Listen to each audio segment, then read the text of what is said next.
bla bla bla bla bla bla bla.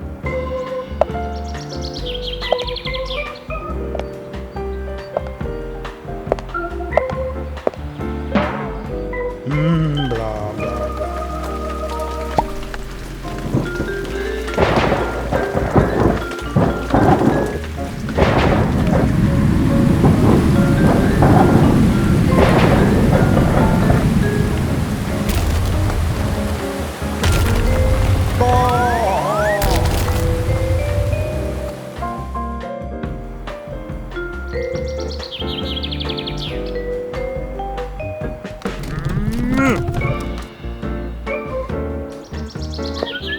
È andata bene a Genio, riapparso dopo essere finito sotto un masso ciclopico.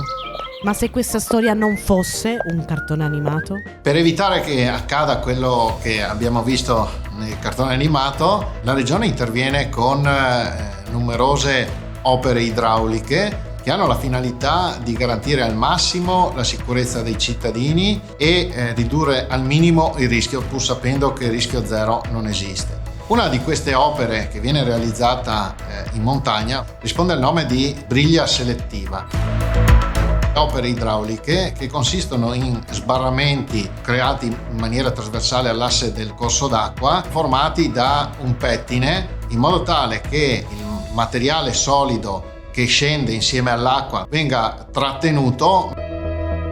Si chiamano appunto briglie selettive perché lasciano defluire l'acqua ma trattengono il materiale solido, che è formato da rocce, detriti, alberi e quant'altro i corsi d'acqua di montagna trasportano con sé durante i fenomeni di piena.